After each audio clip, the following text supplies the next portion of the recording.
வணக்கங்க. இன்னைக்கு நம்ம எங்க இருக்கோம்னா, சரியான ஒரு குற்றாலத்துல தான் நம்ம இன்னைக்கு ட்ராவல் பண்ணியிருக்கோம். ஸோ அருமையா இருக்கு குற்றாலம். குற்றாலத்துக்கு எப்படி போறதுன்னா, நேரடியா நம்ம வந்து ராஜபாளையம் போயிட வேண்டியதுதான். ராஜபாளையத்துலேருந்து புளியங்குடி, கடையநல்லூர், தென்காசி போயிடலாம். தென்காசிலேருந்து பக்கத்தில் இருக்கு இந்த குற்றாலம். குற்றாலத்துக்கு எல்லாரும் போயிருப்போம். ஸோ டெஃபினட்டான ஒரே இடங்கள்ல 3 விதமான பலவிதமானே சொல்லலாம். பலவிதமான ஒரு அருவிகள் இருக்கு.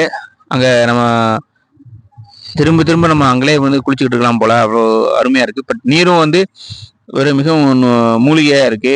டெஃபினட்டா அது நீங்க அதை தொட்டு பார்த்தாலே தெரியும் எவ்வளோ கூலிங் இருக்குன்னு.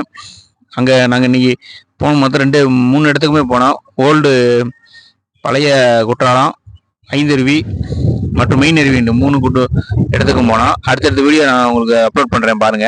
ஸோ டெஃபினட்டாக இது போன்ற இடங்களுக்கு செல்லும்போது சுற்றுலாத்துறையும் மேம்படுது. நமக்கும் கொஞ்சம் டிஃப்ரெண்டான இருக்கு. ஃபியூச்சரில் ஃபேமிலியாக ரன் கூட்டு போய் இந்த மாதிரி இடங்களுக்கு நம்ம காமிக்கும் போது ஸோ அடுத்தடுத்த ஜென்ரேஷன் டெஃபினட்டாக டெவலப் ஆகுங்க. இது போன்ற அருமையான இடங்களுக்கு அடிக்கடி எவ்வளோ செலவு பண்ணாலும் போயிட்டு வர்றதுக்கு வாழ்த்துக்களுங்க. எப்பயும் நம்ம சேனலை ஃபாலோ பண்ணுங்க. தேங்க்யூங்க.